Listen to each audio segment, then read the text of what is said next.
ನಮಸ್ತೆ ಸಖಿಯರೇ, ಮನೆ ಅಡುಗೆಗೆ ಸ್ವಾಗತ.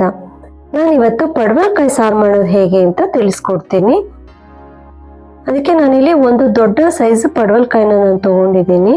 ಒಳಗಡೆ ತಿರುಳೆಲ್ಲ ತೆಗೆದ್ಬಿಟ್ಟು ಮೀಡಿಯಂ ಸೈಜಲ್ಲಿ ಕಟ್ ಮಾಡಿ ಇಟ್ಕೊಂಡಿದ್ದೀನಿ. ಈಗ ಒಂದು ಕುಕ್ಕರ್ನ ತಗೊಳ್ಳೋಣ. ಒಂದು ಅರ್ಧ ಬೌಲಷ್ಟು ಅವರೆಬೇಳೆ ಮತ್ತು 1 ಬೌಲ್ ತೊಗರಿಬೇಳೆನ ತೊಗೊಂಡಿದ್ದೀನಿ. ಇದನ್ನ ತೊಳೆದ್ಬಿಟ್ಟು ಸ್ವಲ್ಪ ನೀರು ಸೇರಿಸಿ ಒಂದು 3 ವಿಷಲ್ ಕೂಗಿಸ್ಕೊಳ್ಳೋಣ.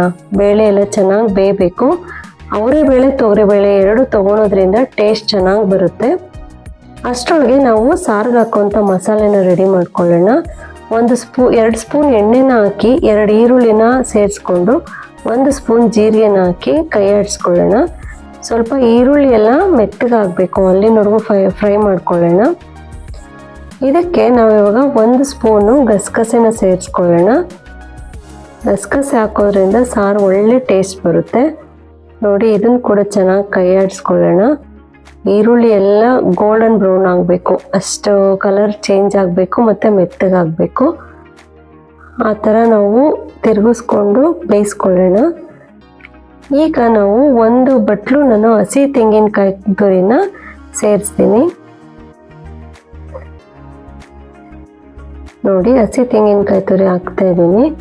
ಈಗ ಇದನ್ನು ಕೂಡ ಫ್ಲೇಮ್ನ ಆಫ್ ಮಾಡ್ಕೊಂಬಿಟ್ಟು ಸ್ವಲ್ಪ ತಿರುಗಿಸ್ಕೊಂಡು ಈಗ ಸಾಂಬಾರು ಪುಡಿನ ಹಾಕ್ಕೊಳ್ಳೋಣ. 1 ಸ್ಪೂನು ಚಿಲ್ಲಿ ಪೌಡರ್ ಹಾಕಿದ್ದೀನಿ ಮತ್ತು 2 ಸ್ಪೂನು ಮನೇಲಿ ಮಾಡಿರುವಂಥ ಧನಿಯಾ ಪೌಡರ್ನ ಹಾಕಿದ್ದೀನಿ. ಮತ್ತು ನಾವು ಸಾಂಬಾರು ಪುಡಿ ಮಾಡ್ಕೊಂಡಿರ್ತೀವಲ್ಲ ರಸಮ್ಗೆ, ಅದಕ್ಕೆಲ್ಲ ಅದನ್ನು 2 ಸ್ಪೂನ್ ಸೇರಿಸ್ತಾ ಇದ್ದೀನಿ.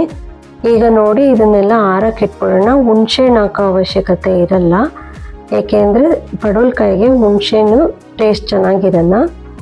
ಸೊ ಇವಾಗ ಮಿಕ್ಸ್ ಮಾಡಿ ಇದಾರಿದ್ಮೇಲೆ ನಾವು ಒಂದು ಜಾರ್ಗೆ ಹಾಕ್ಕೊಂಡು ಮಿಕ್ಸಿ ಮಾಡ್ಕೊಳ್ಳೋಣ. ನುಣ್ಣಗಾಗಬೇಕು ಅದು. ಎಷ್ಟು ಬೇಕೋ ಅಷ್ಟು ನೀರು ಹಾಕ್ಕೊಂಡು ನಾವು ಮಿಕ್ಸಿ ಮಾಡ್ಕೊಳ್ಳೋಣ.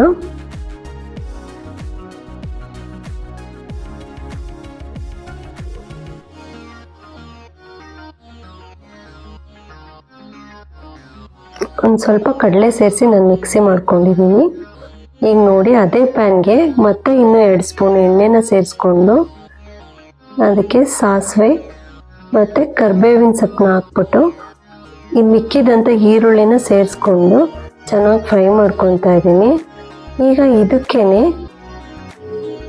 ಈಗ ಈರುಳ್ಳಿ ಸ್ವಲ್ಪ ಫ್ರೈ ಆದಮೇಲೆ ನಾವು ಕಟ್ ಮಾಡಿ ಇಟ್ಕೊಂಡಿದ್ವಲ್ಲ ಪಡವಲಕಾಯಿ, ಅದನ್ನು ಸೇರಿಸ್ಕೋಬೇಕು. ನಾವು ಪಡವಲಕಾಯಿನ ಕುಕ್ಕರಲ್ಲಿ ಕೂಗಿಸ್ಕೋಬಾರ್ದು, ಕದ್ರೋಗ್ಬಿಡುತ್ತೆ, ಚೆನ್ನಾಗಿರಲ್ಲ ಟೇಸ್ಟು. ಅದಕ್ಕೆ ಈ ಥರ ಸಪ್ರೇಟಾಗಿ ಫ್ರೈ ಮಾಡಿಕೊಂಡು ನಾವು ಸಾರು ಮಾಡಿದ್ರೆ ತುಂಬ ಚೆನ್ನಾಗಿರುತ್ತೆ. ನೋಡಿ, ಈಗ ಆಗಿದೆ. ಹಾಕಿದ್ದೀನಿ ಪಡವಲಕಾಯಿನೆಲ್ಲ, ಅದು ಚೆನ್ನಾಗಿ ಫ್ರೈ ಆಗಬೇಕು. ಈಗ ಸ್ವಲ್ಪ ನೀರನ್ನ ಹಾಕ್ಬಿಟ್ಟು ಒಂದು ಲಿಡ್ನ ಕ್ಲೋಸ್ ಮಾಡೋಣ. ಅದು ಎಣ್ಣೆಲಿ ಫ್ರೈ ಆಗಲಿ ಚೆನ್ನಾಗಿ. ನೋಡಿ, ಈಗ ಕಲರ್ ಕೂಡ ಚೇಂಜ್ ಆಗಿದೆ. ಮತ್ತು ನಾವು ಇದನ್ನು 1 ಸ್ಪೂನ್ ತೊಗೊಂಡು ಹಿಂಗೆ ಪ್ರೆಸ್ ಮಾಡಿದ್ರೆ ಅದು ಕಟ್ ಆಗಬೇಕು. ನೋಡಿ, ಈ ಥರ. ಈಗ ಪಡವಲಕಾಯಿ ಬೆಂದಿದೆ. ಇದಕ್ಕೆ ನಾವು ರುಬ್ಬಿಟ್ಕೊಂಡಿದ್ದ ಮಸಾಲೆನ ಸೇರಿಸ್ಕೊಳ್ಳೋಣ.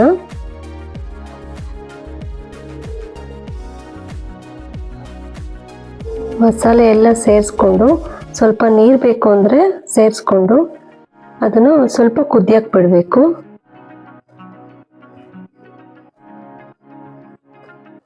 ನೋಡಿ, ತಿರುಗಿಸ್ಕೊಂಡು ಈಗ ಅದು ಮಸಾಲೆ ಎಲ್ಲ ಚೆನ್ನಾಗಿ ಕುದಿಬೇಕು. ಈಗ ನಾವು ಒಂದು ಅರ್ಧ ಸ್ಪೂನಷ್ಟು ಅರಿಶಿನ ಪುಡಿನ ಹಾಕೋಣ. ಕಲರ್ ಚೆನ್ನಾಗಿ ಬರುತ್ತೆ ಮತ್ತು ಟೇಸ್ಟ್ ಕೂಡ ಚೆನ್ನಾಗಿರುತ್ತೆ.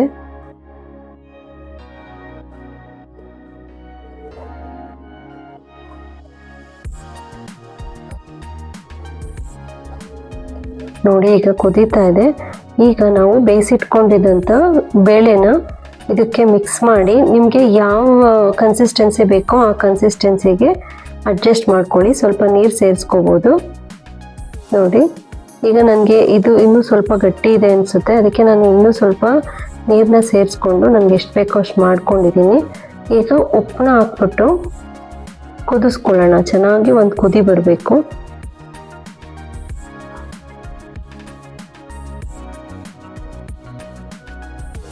ನೋಡಿ, ಈಗ ಸ್ವಲ್ಪ ಉಪ್ಪನ್ನ ಹಾಕ್ಬಿಟ್ಟು ನಾವು ಚೆನ್ನಾಗಿ ಕುದಿಸ್ಕೊಳ್ಳೋಣ. ತುಂಬ ಚೆನ್ನಾಗಿರುತ್ತೆ. ಅನ್ನದ ಜೊತೆ ಸರ್ವ್ ಮಾಡ್ಕೊಳ್ಳೋಣ. ಇವಾಗ ನಾನು ಬಿಸಿ ಬಿಸಿ ಅನ್ನದ ಜೊತೆ ಸರ್ವ್ ಮಾಡ್ತಾ ಇದ್ದೀನಿ. ಟೇಸ್ಟಿ ಪಡವಲಕಾಯಿ ಸಾಂಬಾರು ಹೇಗಿದೆ ಅಂತ ನನಗೆ ಕಮೆಂಟ್ ಬಾಕ್ಸಲ್ಲಿ ತಿಳಿಸಿ. ನನ್ನ ವಿಡಿಯೋನ ಲೈಕ್ ಮತ್ತು ಶೇರ್ ಮಾಡೋದನ್ನು ಮರಿಬೇಡಿ. ದಯವಿಟ್ಟು ನನ್ನ ಚಾನಲ್ನ ಸಬ್ಸ್ಕ್ರೈಬ್ ಮಾಡಿ. ನೋಡಿ, ಬಿಸಿ ಬಿಸಿ ಅನ್ನಕ್ಕೆ 1 ಸ್ಪೂನ್ ತುಪ್ಪ ಹಾಕ್ಕೊಂಡು ತಿಂತಾ ಇದ್ರೆ ತುಂಬ ಚೆನ್ನಾಗಿರುತ್ತೆ. ಖಂಡಿತ ನೀವು ಒಂದ್ಸಲ ಟ್ರೈ ಮಾಡಿ. Thank you.